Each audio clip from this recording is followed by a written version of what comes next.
Good morning students. आज आपको एक नया टॉपिक बताने जा रहे हैं। आपकी सेक्टर्स ऑफ इंडियन इकोनॉमी का ही टॉपिक है ये, चैप्टर 2 का। ठीक है, सो ये क्या है आपका, यहाँ पर आपकी तीनों सेक्टर्स को कंपेयर किया जा रहा है और आपको एक नया टॉपिक दैट इज़ जीडीपी के जीडीपी क्या होता है, आपका ग्रॉस डोमेस्टिक प्रोडक्ट क्या होता है, उसके बारे में हम यहाँ पर बताने जा रहे हैं। तो बेटे जीडीपी का जो मतलब है वो क्या होता है, बेसिकली आपका जो फाइनल गुड्स एंड सर्विसेज को यहाँ पर इंक्लूड किया जाता है। तो पूरे देश में एक साल के अंदर अंदर आपकी जो भी फाइनल गुड्स एंड सर्विसेज को प्रोड्यूस किया जाता है उन सभी का समेशन को हम बोलते हैं ग्रॉस डोमेस्टिक प्रोडक्ट। तो अब देखते हैं, अभी प्राइमरी सेक्टर है चाहे सेकेंडरी सेक्टर है चाहे आपका टर्शियरी सेक्टर है, तीनों ही सेक्टर्स बहुत ज़्यादा आपके यहाँ पर गुड्स और सर्विसेज को प्रोड्यूस करने में हेल्प करते हैं। कोई अपना डायरेक्टली प्रोडक्शन करता है, कोई इनडायरेक्टली उसको सपोर्ट करता है। तीनों का यहाँ पर जो है रोल बहुत अच्छे से तीनों अपना रोल करते हैं प्ले, तभी अच्छे से काम हो पाता है। ठीक है, तो यहाँ पर आपको एक एग्जांपल देते हैं इसके लिए कि जीडीपी को कैसे कैलकुलेट किया जाता है। तो बेटे देखिए, मान लीजिए अपने कैसे जीडीपी निकालना है, क्योंकि आपको भी पता है भाई इतनी छोटी छोटी चीज़ें हैं, सभी को कैसे इंक्लूड किया जाएगा। तो उसके लिए आपको एग्जांपल दे रहे हैं कि मान लीजिए यहाँ पर क्या है भाई 10,000 किलो आपका वीट है जिसको बेचा जाता है 8 रुपये पर किलो पर। तो आपकी वैल्यू ऑफ वीट कितनी होगी, 10,000 multiply by 80 is equal to 80,000। और दूसरी चीज़ क्या है, अगर वैल्यू ऑफ 5,000 कोकोनट्स हमें जानना है तो 10 रुपये पर कोकोनट अगर है तो 50,000 के हमारे कोकोनट्स हो गए हैं। तो यहाँ पर आप देख सकते हैं ना कि value of goods and services in the तीनों सेक्टर में क्या है कैलकुलेटेड जो है ऐसे की जा सकती है भाई, value of wheat and value of coconuts, इसको यहाँ पर लिखा जा सकता है इंक्लूड करके। यानी कि अगर इन्हीं दोनों की बात करी जाए तो 1,30,000 जो है आपका यहाँ पर वो अमाउंट आ जाएगा। ठीक है बेटा, अब इसके बाद और क्या है आपका, बेसिकली अगर आपने कोई भी इसके अंदर फाइनल गुड्स एंड सर्विसेज को ही लेना है, आपने किसी और चीज़ को यहाँ पर नहीं लेना है। क्यों भाई, देखो ना आपने भाई ऐसा नहीं करना है भाई। आपको एक इसके लिए एक आपको और एग्जांपल देते हैं क्या भाई, कि मान लीजिए आटा वगैरह जो है कनक मान लेते हैं, कनक जो है किसी को आपने 8 रुपये पर किलो जो है आपने उसको दी है, और उसने कनक के बाद उसने आटा वगैरह पीस कर और फिर उसने बिस्किट बनाने वाली कंपनी जो है उसको दे दिया है वो आटा। ठीक है, 10 रुपये पर केजी वो उसने आटा दे दिया है पिसाई के बाद।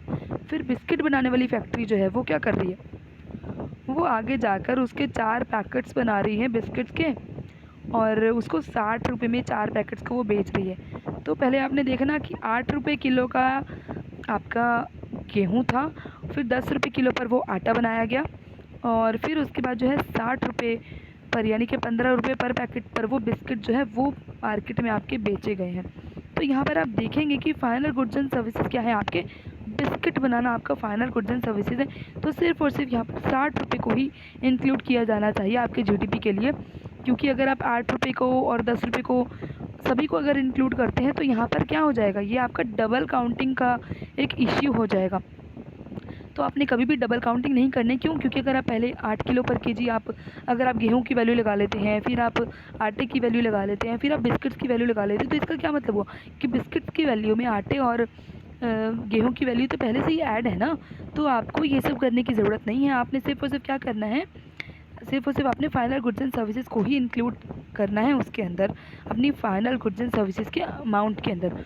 सो आपका बेसिकली जीडीपी क्या है आपका, सो एक कंट्री के अंडर एक साल के अंदर अंदर जो भी आपके फाइनल गुड्स एंड सर्विसेज को प्रोड्यूस किया जाता है आपके तीनों सेक्टर्स में, उन तीनों को मिलाकर आपकी जो वैल्यू होती है उसको हम बोलते हैं आपका ग्रॉस डोमेस्टिक प्रोडक्ट यानी कि जीडीपी ऑफ अ कंट्री। ठीक है, सो ये किसी भी कंट्री की ग्रोथ के लिए बहुत ही ज़्यादा ज़रूरी है। इसी के बेस पे ही सारे काम होते हैं, इसी के बेस पे हमको पता चलता है कि कौन सी कंट्री जो है वो कितना काम कर रही है, कितना ज़्यादा अच्छे से ग्रो कर रही है। ठीक है बेटा, सो आपका इधर एक छोटा सा टॉपिक और है साथ में कि हिस्टोरिकल चेंज इन सेक्टर्स, आपके जो सेक्टर्स हैं उनके अंदर चेंज क्या क्या आ गया था टाइम टाइम पर। भाई आप देखते हैं भाई पहले आपके फार्मर्स जो थे वो आपके कैसे काम करते थे और अब उनके काम करने की कंडीशन में कितना कितना फ़र्क आ गया है। बाइंग एंड सेलिंग एक्टिविटीज़ जो है वो बहुत ज़्यादा आपकी बढ़ गई हैं पहले से, और ट्रांसपोर्टर्स हैं, जो एडमिनिस्ट्रेटर्स हैं, जो आर्मी है, ये सब क्या है आपकी बहुत ज़्यादा यहाँ पर स्पेशल रोल जो है वो प्ले करती है। तो एक लॉन्ग टाइम में देखा गया कि आपकी जो भी मैन्युफैक्चरिंग करी जा रही है बहुत ज़्यादा अच्छे से हो रही है और आपका सेकेंडरी सेक्टर बहुत ज़्यादा एक अच्छे से उभर कर आया था यहाँ पर कि टोटल प्रोडक्शन है, एम्प्लॉयमेंट है, वो बहुत ज़्यादा अच्छे से यहाँ पर हो रही है। और लेकिन धीरे धीरे ये देखा गया कि अगर हमारे पास टर्शरी सेक्टर नहीं है तो हम कुछ भी नहीं कर सकते। क्यों? क्योंकि भाई बिज़नेस है, सब कुछ है, काम करने के लिए तो पर्सन्स की ज़रूरत है ना। तो देखा जाए तो आपका सर्विस सेक्टर, आपका टर्शरी सेक्टर सबसे ज़्यादा इम्पॉर्टेंट है। तो अब आपका जो टाइम है उसमें क्या है, आपका टोटल प्रोडक्शन करने में सबसे ज़्यादा इम्पॉर्टेंट रोल किसका है? आपका सर्विस सेक्टर का है। क्योंकि इसी सेक्टर के अंदर आपके पूरे प्रोडक्शन वगैरह है बहुत ज़्यादा अच्छे से हो जाता है यहाँ पर। तो टोटल प्रोडक्शन है, टोटल एम्प्लॉयमेंट है, तो ये सब चीज़ें सबसे ज़्यादा आपके टर्शरी सेक्टर के अंदर ही आती हैं। ठीक है, सो क्योंकि आपको सर्विसेज की ज़रूरत तो बेटे हर किसी को पड़ती है ना। भाई किसी भी बिज़नेस के लिए सबसे ज़रूरी क्या है? आपकी उनकी सर्विसेज। तो सर्विसेज कहाँ से मिलती है हमको? टर्शरी सेक्टर से।